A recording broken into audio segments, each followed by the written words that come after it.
Welcome to Career Tools. Resume Update 2019, Part 2. Our final part? Here we go. This cast answers these questions. What's new in resumes in 2019? How should I change my resume for 2019, if I should at all? And how truthful do I need to be on my resume? Folks, for the first time in a number of years, we've created a new conference, the M Conference, something completely different we've never done before. Over 2 days, we've asked executives of the Manager Tools community to come in and share their corporate and career experiences with you. We only had to ask 12 people to have 10 people say yes within 48 hours. We have representatives from banking, from consumer products, from high finance, from venture capital, private equity, high tech, Wall Street, aerospace, startups, the automotive industry, consulting, all over the block. We have, out of 10 speakers, I think we have 8 C-suite executives and 2 other vice presidents or executive vice presidents. We're working with them on curating what they're going to talk about. We're trying to help you go to the next level in terms of your learning. And because executive life is more nuanced, more subtle, more differentiated depending upon your industry and what your role is and so on, we thought you'd rather hear from executives who have specific experiences in specific places. I encourage you to reach out to me if you want to learn more about the M Conference. You can email me at mahorseman@manager-tools.com. We're doing it in October in Dallas. Plenty of time to consider, and we recommend you come. Okay, so what else? What other trends? You know, AI, you don't need to do anything for AI, guys. Just do your resume the right way. Yeah, so some trends that you might be impacted by. Well, the first one is video screening. So video screening is a short interview, usually held between the resume stage and the phone screening with the hiring manager, or between the resume and the interview, depending on what they're doing. And it's used by companies to weed out clearly unqualified candidates and to reduce the pool of resumes to a manageable number. So if as a hiring manager, you put a job on the web and you get 400 applicants, then it's much easier to send all those 400 to a screening, to send them a link and say, you're going to do a video, you're going to answer these questions. 20% of the people won't bother. And then another 20% will be clearly unqualified because they don't have the right answers to fairly simple questions, which is what video screening is on. Sometimes it's a live human on the other end who will ask you the questions. Sometimes it's just you videoing yourself answering questions. And the one thing to remember is the other person can see you, which sounds really obvious, right? Because it's a video. Of course they can see me. But people don't think any further than that. Like, they can also see your background. They can see what you're doing. They can see what you're wearing. So think about all of those things. Think of the impression that the person who is looking through the video is getting of you as the candidate, as well as the answers to the questions, because those things are just as important. Yeah, we actually recommend that when possible, you mentioned phone screens, that hiring managers do video screens, and there are people who choose not to do them because they don't want to be videoed. And well, that's an easy criteria. Is that person a great person for you to hire? It's possible they're a weird genius, but you don't try to hire by going and looking for weird geniuses. You might meet a weird genius and stay in touch with him or her and discover that you can make them work in your workplace, but that person would have to come from your bench. You're not going to find that person somewhere else. And what's interesting about that, the whole point of what I was saying was, before I got sidetracked with weird geniuses, is my book, The Effective Hiring Manager, comes out in probably September or October of this year, 2019. And in it, we talk in detail about how to do a resume screen. So for those of you who are thinking about a search later on this year, when the book does come out, you may want to read it to understand the tactics of the guy or gal on the other side of the table. I think there are probably 20 things we ask people to look at in resumes. You might want to prepare your resume and then have it do some red team, blue team fighting against our criteria to see how it stacks up. Okay, what's next? Okay, so next up, online assessments. So online assessments have been used for hard skills in the past. So hard skills are things like math and logic and reading comprehension, ability to program, those kind of things. But they're now being used for softer skills. So soft skills are things like communication, collaboration, leadership, sort of the interpersonal stuff. Sometimes they are personality questionnaires, like DISC or MBTI or Clifton Strengths. Sometimes they're just a list of questions that don't seem to relate to anything. The important thing about this is to not try to game the system. First of all, if you try and game any of those personality questionnaires, there's a thing at the end when you get the output from them, they say whether or not the system thinks you tried to game it. And in my experience, the system is usually right. Yeah, it's actually pretty good. And I think we actually have a podcast about that called Horseman's Wager, where I say, what happens if you try to become somebody different and then don't get an offer? Right, and you might have got the offer if you just been yourself. Yeah, if you're yourself and you don't get an offer, well, okay, that's probably not a fit. If you're yourself and you do get an offer, well, that's a good fit. If you're not yourself and you don't get an offer, wouldn't you just want to kick yourself? Or worse, what happens if you're not yourself and you get an offer? Can you really be sure that you're going to fit there when you twisted yourself into knots to get through the hiring process? Yeah. Yeah, don't game the system. And, these assessments kind of... They're dumb. I'll say it. They're dumb. The assessments are all predicated on the idea that the company really knows what it's looking for, and it's built an assessment that truly understands the job. And then they don't use something like MBTI, which, if you don't know, is Myers-Briggs. Myers-Briggs has been widely panned and debunked as a scientific document. We happen to be big fans of DISC here. There are a lot of different assessments and so on. I'm not a fan of Clifton Strengths, but that's okay. I just don't think the chances that the test truly is, I shouldn't say test, I should say instrument. They're not tests. There's no right answer, but the chances that the instrument is really valid are small, but that doesn't matter because companies use them. So be yourself. If you don't get through, you don't get through. Right. And don't try and change the company's mind about the instrument because they're not going to change their mind. Yeah. So next up, chatbots. So chatbots are most often used to communicate with candidates because in the past, there's been this thing about the black hole. So you send your resume into a company and you don't hear anything for 5 months because your resume just disappears. So in order to try and stop that happening, but not put a huge amount of labor into it, companies are using chatbots. So you go to the website, this little thing pops up in the left-hand corner or right-hand corner, and it says, answer a question, or ask your questions. And sometimes they answer basic questions.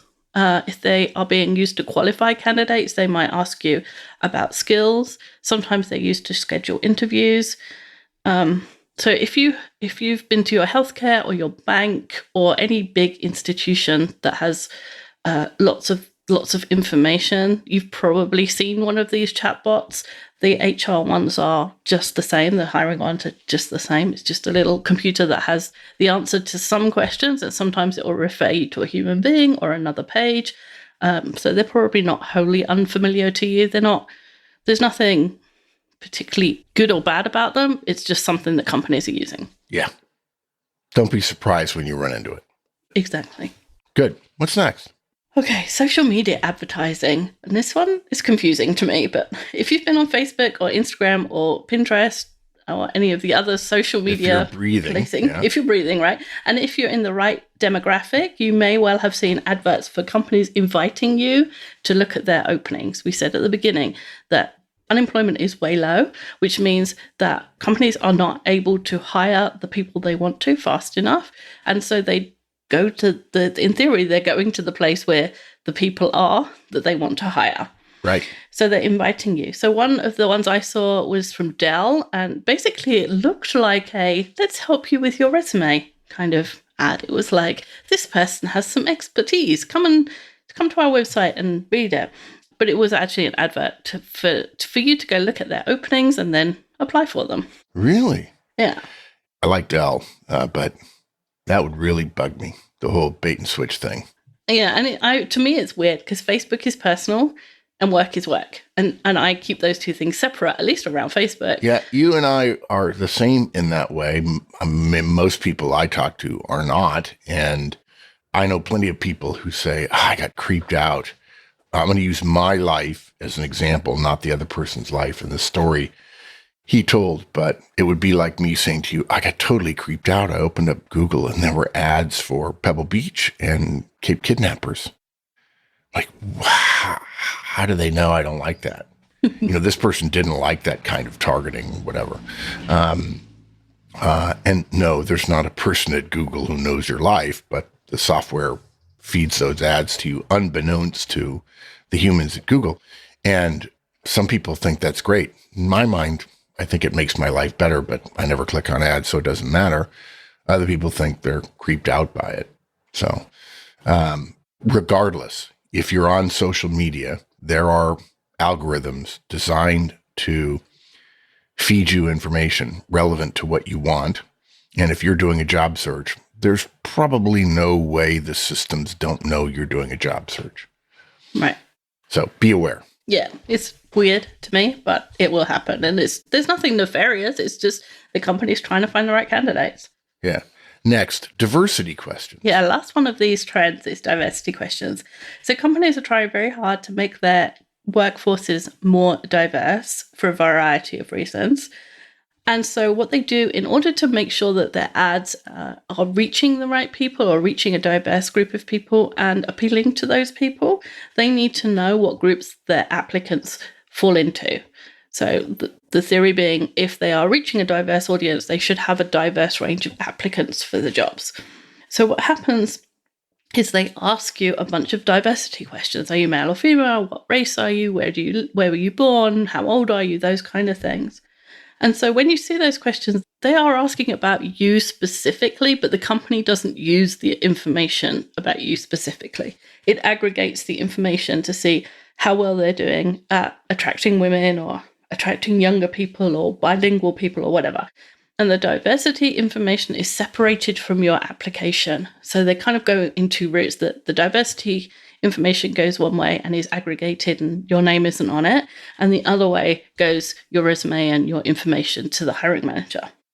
I mean, that's how it should happen because that's the right way for it to happen. And there's probably companies out there doing bad things with that information, but there's companies out there doing bad things with everything. Well, I think this is funny because managers have been told for years, you can't ask these questions. Mm-hmm. And then software is asking it. I can't imagine it's creating positivity in the marketplace for those companies who are doing it.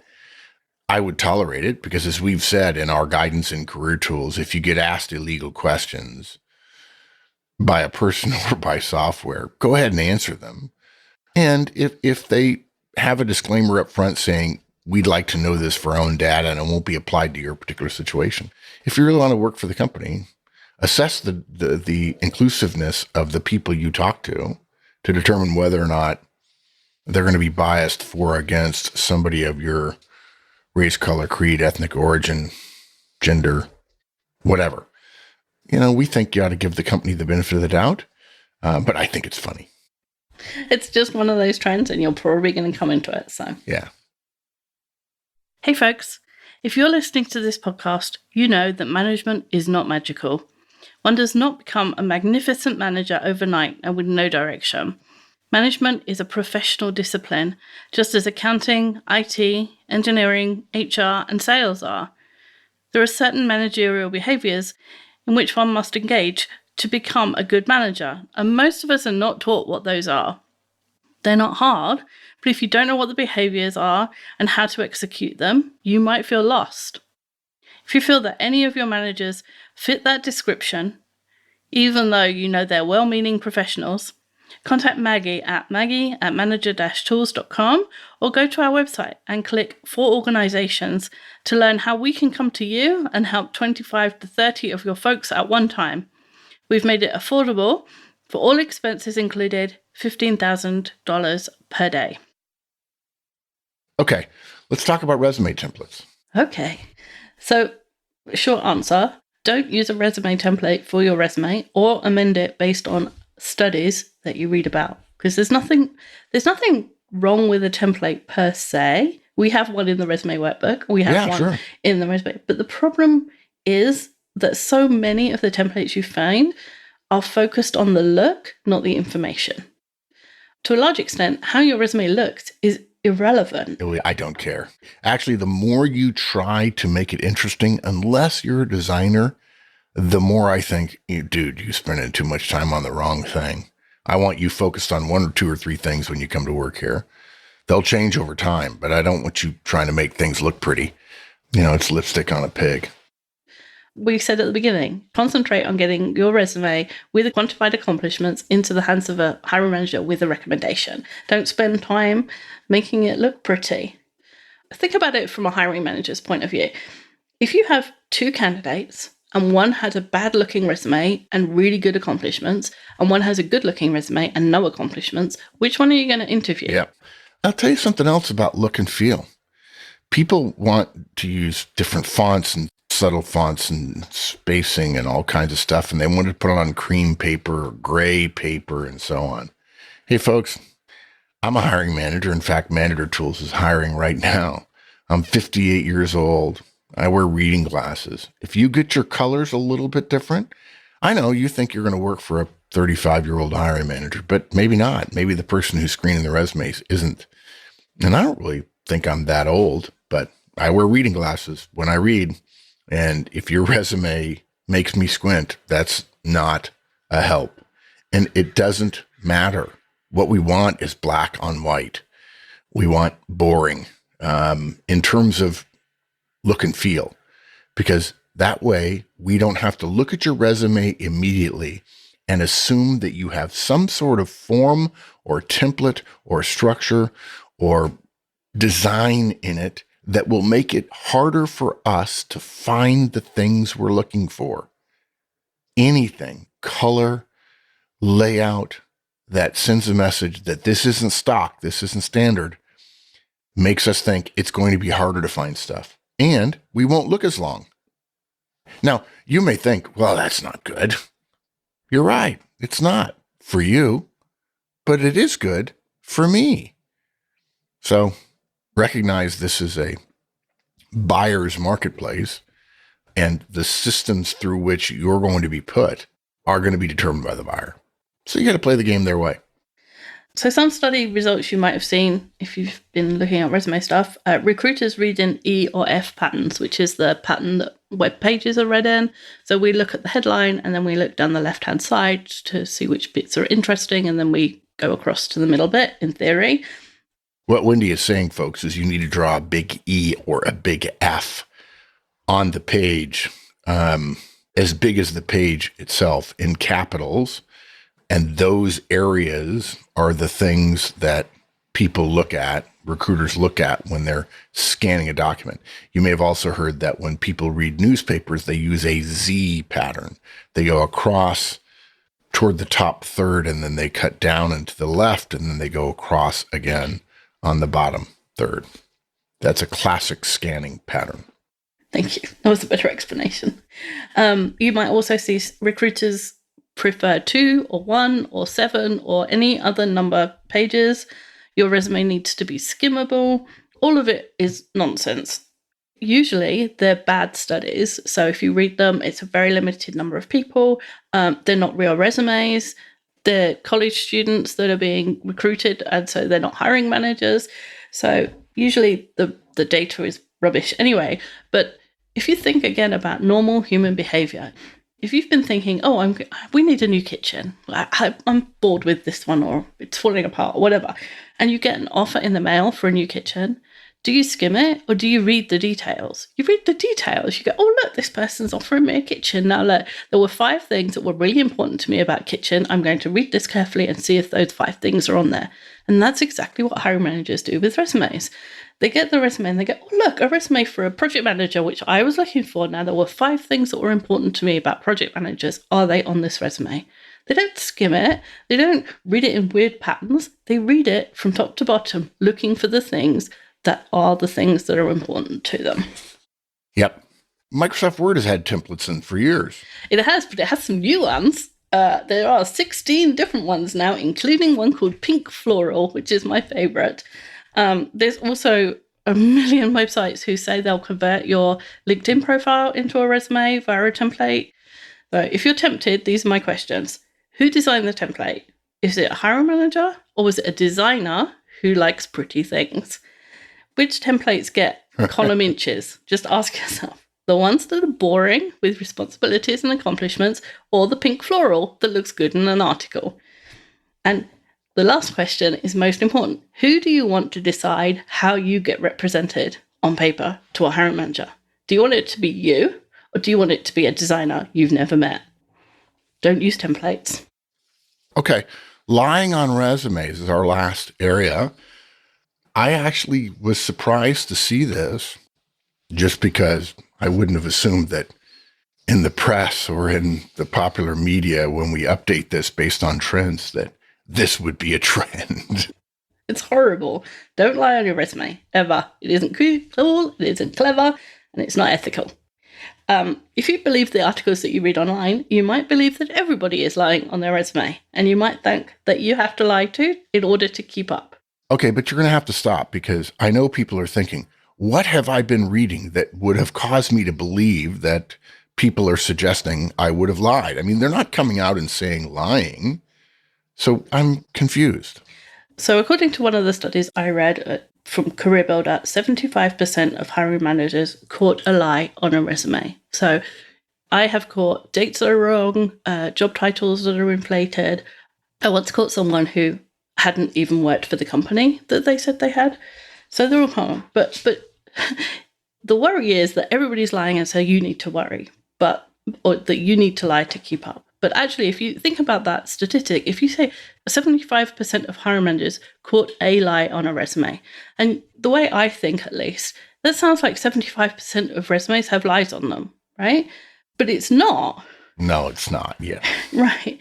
And if you do the math, right, they surveyed 2,575 hiring manager. Let's say each hiring manager only ever recruited for one job and got 10 resumes. So it's 25,000 resumes. 75% of hiring managers caught a lie.